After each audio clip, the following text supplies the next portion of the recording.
So you're looking for something a bit deeper, right? A way to really get a handle on what shapes your life, maybe find some efficiency in learning without getting totally overwhelmed. Yeah, that's kind of what we try to do here. Exactly. And today we're diving into a spiritual talk, a recent one, that talks about, well, about being trapped, even when you think you're free. Inner slavery, they call it. Mm-hmm.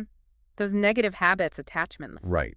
And the way out, it might be simpler than you think. Something to do with just breathing. It sounds almost too simple, doesn't it? But the source is fascinating. It's a YouTube video, actually, from the GFE Bezerra de Menezes channel, a spiritist center. Okay. The title translates roughly to Lecture How to Apply the Healing Through Breath Technique. So it's all coming from that specific spiritist perspective. Got it. So one rich source. Exactly. We're looking at their ideas on personal freedom, this concept they call obsession, like a negative spiritual influence. And yeah, there's a potential for healing just by, well, by breathing or soprar.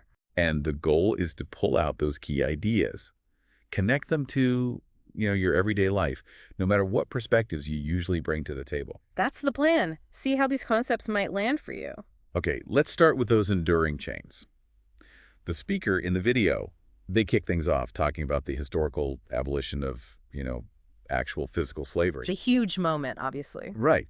But then they pivot.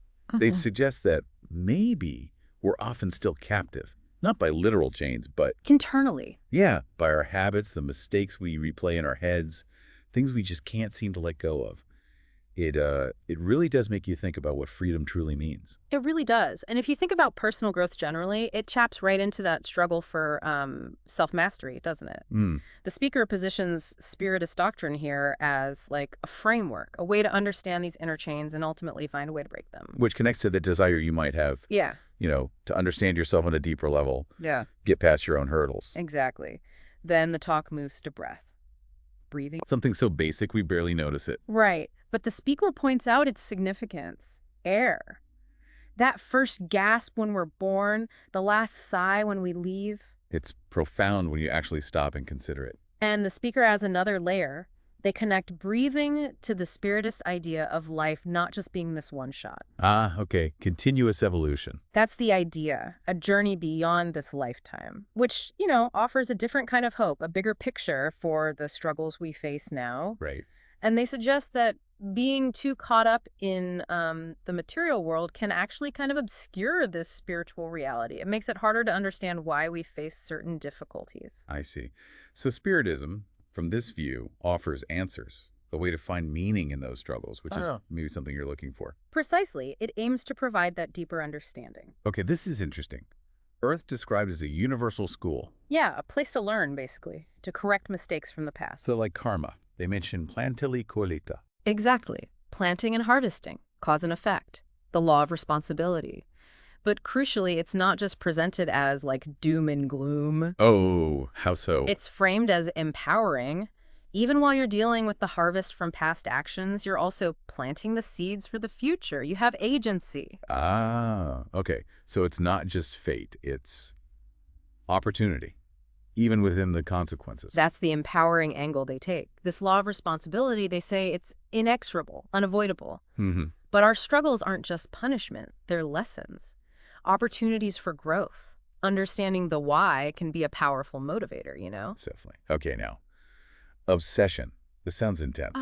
Well, yeah, but maybe not in the way you first think, like horror movies or something. Right. The speaker challenges the tendency to just blame, external entities, obsessors. Okay. They broaden the definition. Obsession in this view is negative spiritual influence. It can come from discarnate spirits, those who've passed, but also from incarnate spirits, living people, and, this is key, from ourselves, self-obsession. Wow, okay, so it's a much wider net. Influence from others, living or not, and even our own internal stuff. Exactly. It makes it more complex, right? And it brings back that element of personal responsibility, especially with self-obsession. Any of those symptoms? Yeah, a whole range.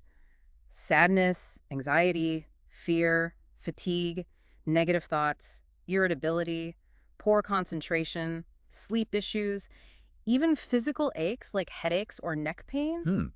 Connecting emotional and physical states to these influences. Right. And then there's this claim, quite startling, that maybe around 90% of our difficulties could stem from these kinds of spiritual interactions. 90%. That's huge. It Yeah. definitely makes you pause. It does. And the speaker acknowledges, that society, especially from a purely materialistic science viewpoint, often dismisses this. Understandably, perhaps. It's not easily measured. True. But it highlights that there might be other ways, other perspectives for understanding our experiences that go beyond the purely physical. So this obsession, it's a spectrum. Yes, exactly. The speaker explains it can range from subtle things, like nudging you towards bad habits, what they call moral influence, Okay. all the way to more severe disruption, mentally and physically. They reference Alan Kardec's work, the Medium's book, on this. And good spirits. How do they interact in this view? They might offer guidance, support, inspiration, but crucially, they don't dominate your will. Free will remains paramount. That's an important distinction. Then there's Joanna de Angelis. Right, another key voice in Spiritism. She talks about these inner prisons. Inner prisons. The ones we build ourselves through our vices, our mistakes, our negativity. It's a powerful image, isn't it? You can be both the captive and the jailer. Wow. Yeah. But even in that state, there's hope. Yes, that's the point. Even suffering holds potential. It's seen as an opportunity for readjustment, for moral improvement, for learning. It's that aha moment, realizing even tough times can have a purpose if you approach them right. Finding purpose in suffering, that's a deep concept. It is. And the path to liberation, according to the talk, it involves transforming negative emotions, turning hatred into love, seeking forgiveness for others and for yourself. So it's an active transformation process. Very active. There's even this idea of helping those who might seem to be, persecuting you or causing you trouble Helping them. Why? as a way to break the cycle, to introduce love into a negative dynamic. It connects to a core spiritist maxim. Outside of charity, there is no salvation. Charity. But how does that fit with karma, with reaping what you sow? That's a great question. The speaker addresses this. Charity isn't seen as like erasing karma, but as an exercise of love that can transform the path. It can soften predestined difficulties. Okay, so it's about changing the experience of the consequence through love. That's a good way to put it. And they share this powerful anecdote about a higher spirit saying charitable work can actually prevent or lessen severe mental suffering. Really shows the impact of selfless action. Absolutely. But the speaker also adds a caution. Our own ego often gets in the way. Yeah. Well, if we're too focused on ourselves, our own problems, our own desires, we can't really see the needs of others, let alone practice genuine charity. It blinds us. Which leads nicely into self-obsession, doesn't it? The ego getting in the way. It does. And the speaker uses this really clever modern analogy. Imagining asking ChatGPT what strategies a demon or our own negative inner voice would use to sabotage us. Huh. That's relatable. What kind of strategies? Oh, it's a list that'll likely sound familiar. Paralyzing doubt, procrastination, endless distraction, fear of failure, making risks seem bigger than they are, analysis paralysis, comparing yourself constantly to others, envy, toxic friends, perfectionism. Ugh, perfectionism. Fluctuating self-esteem, limiting beliefs, inconsistency, always needing external validation. It's basically all those subtle psychological traps. It really is like an internal saboteur's playbook. Mm-hmm. Connects right back to that idea of inner slavery. Exactly. These are the chains we often forge ourselves. So how do we break them? What's the solution offered? Well, it emphasizes self-help, but with that spiritual dimension woven in. They reference André Louise, another significant spiritist author. Okay. And his point is that healing, especially from obsession, requires the person's active participation. You have to voluntarily engage in your own cure. Like becoming your own doctor, in a sense. That's the phrase used. The sick person voluntarily converted into their own doctor. It echoes that principle, help yourself, and heaven will help you. So no passive waiting around to be saved. It's about effort. Consistent effort, studying, seeking knowledge, filling your mind and heart with, valuable, positive things, rather than leaving an empty space for negativity. Makes sense. Like strengthening a muscle. That's the analogy they use, like physical training. Yeah. You don't get strong overnight. It takes steady work to build spiritual and psychological resilience against negativity, whether it's internal or external. Right. And personal responsibility seems key again. Absolutely. There's this story shared about a young person feeling completely overwhelmed, like spirits were controlling their life. I can imagine that feeling of helplessness. But the message given was crucial. You always have free will. You are responsible for your choices even when influences feel strong. You have the power to steer your own life. Taking back ownership. Yes. And the talk highlights how being part of a supportive community, like a spiritist center, engaging consistently, can be really transformative in reinforcing that agency. It's an ongoing journey then, never really done. Definitely not. There's always more to learn, more self-improvement to do. Which brings us to the final, maybe most intriguing part.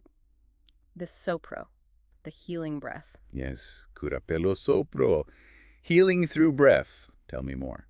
The speaker brings this up, citing Miramez's book, Segurança Mediúnica. The core idea is that our breath, even our words, carry energy. Energy that can heal or harm. Potentially, yes. Think about a mother instinctively breathing softly on a child's hurt finger. There's a comfort there, right? Yeah, absolutely, a soothing quality. So this concept takes that further. It suggests this healing potential through breath is innate, a God-given ability we can develop. Develop how? Through consistent effort and, crucially, through intention. The quality of the energy matters. Ah, so it connects back to love and charity. Yes. The speaker contrasts doing something helpful, grudgingly, versus doing it with genuine love and respect.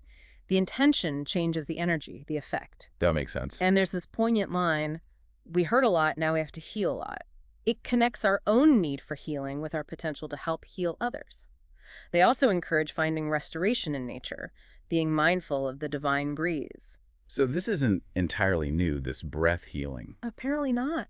The speaker mentions ancient roots, even connecting breath to the essence of life, like Moses and the breath of God in some traditions. Wow. And physically, deep breathing is good for us anyway. Right. But the idea here goes beyond just oxygen. Air contains other life-giving elements, vital energy, though they acknowledge the challenge of pollution today, affecting us physically, and they suggest spiritually too. Interesting point about pollution. So how does one do this breath healing? It ties into the law of attraction, the power of thought. Yeah. You visualize positive healing energy. You direct your breath with that benevolent intention. So mind over matter, in a way, focused intention. Combined with the breath, yes. Yeah. And they stress the importance of the right inner state. Silence, prayer, discretion, love. Your intention should align with compassionate, Jesus-like principles, as they frame it. Love and trust seems central. Very central. They even mention that advanced practitioners might receive spiritual guidance during sleep to help others. And practicalities, like how close do you need to be? It's guided by intuition, apparently. The practice is flexible, but there's a very strong emphasis. Clear your own mind first. Get rid of negativity before trying to help someone else. Exactly. If you're feeling unwell or angry or resentful, you need to soprar for yourself first. Heal yourself before you try to heal others. The mouth that heals must lose the power to hurt. That quote really stands out. It does, doesn't it? It speaks to the integrity required, the energy you project. So the final encouragement is to reflect daily on life as this constant gift, this breath from the divine, and to try and mirror that life-affirming energy towards others with compassion. Basically, align your intentions with healing and love. Yes, deliver your mouth to God and ask Jesus to breathe through it is the closing thought, for multiplying life through love. Okay, so wrapping up this deep dive, we've journeyed from overcoming those inner chains, that slavery, to understanding spiritual influences, obsession in a broader way, including self-obsession. recognizing the power of our intentions of love, of charity. And finally, exploring the surprising potential within something as simple as our breath. Healing through sopro. It's a lot to take in. It is. And it leaves us with a final question for you, the listener, to ponder. Okay. Think about the energy you're putting out there. Your thoughts, your words, your actions. Are they spreading a healing perfume or maybe a less pleasant odor? How can you cultivate a more positive healing breath in your own life? Exactly. Something to reflect on. Maybe even check out that source video if it sparked your interest. Definitely food for thought. Yeah. This was a really insightful exploration, and we hope it resonated with you. Yeah, hope it gave you some things to chew on. Until our next deep dive, keep asking questions, keep exploring, and, well, keep breathing mindfully.